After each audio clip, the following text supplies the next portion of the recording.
Hello বন্ধুরা, আজ আমি চিনেবাদামের চাটনি বানাতে যাচ্ছি।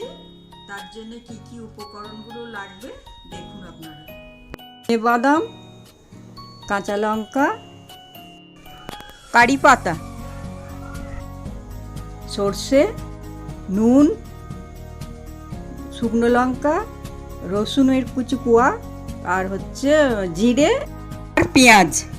প্রথমে আমরা বাদামগুলো এমনি আর কি, যেই কাঁচা বাদাম আমরা খাই ওইগুলো ভালো করে কড়াই ভেজে নিতে হবে।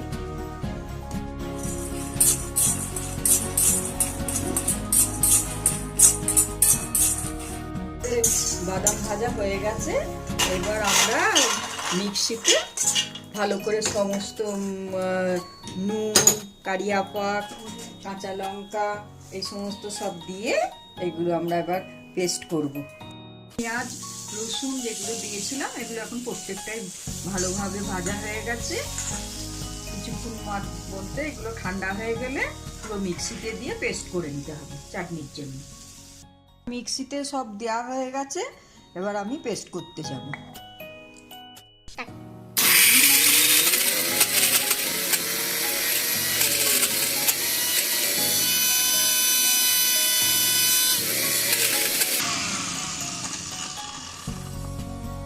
জল দিতে হবে।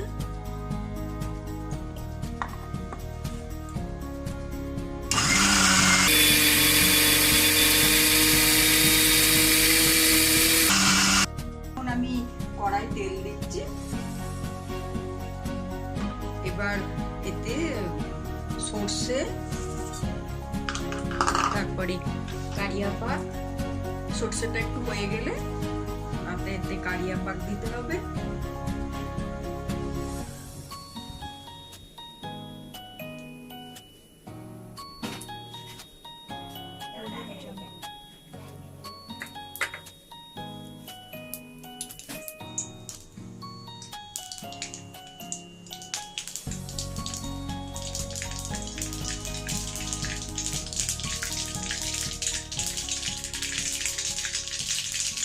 সর্ষে ফুটলে এবার কারিয়া পাক দিয়ে দিতে হবে, কাঁচা লঙ্কা দিতে হবে। আপনারা ইচ্ছে করলে শুকনো লঙ্কাও দিতে পারে, কিন্তু হেলথের পক্ষে কাঁচা লঙ্কাটাই বেটার।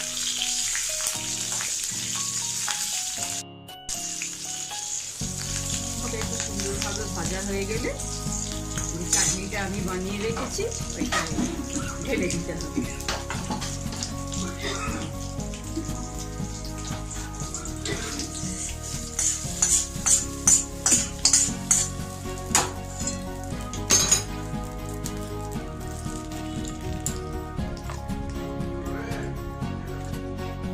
এই চাটনিটা যে বানানো হলো, এটা আপনারা ধোসা, ইডলি বা কোনো বড়া ভাজার সঙ্গে খেতে পারবেন, খুবই ভালো লাগবে। আমার চাটনি বানানো শেষ হয়ে গেছে। আমার এই চাটনিটা আপনাদের কেমন লাগলো অবশ্যই জানাবেন, শেয়ার কমেন্ট করবেন, আর ভালো লাগলে লাইক করবেন। আর কিছু বলার নেই, অবশ্যই ঠিকঠাক করে সব কিছুই বলবেন। ধন্যবাদ।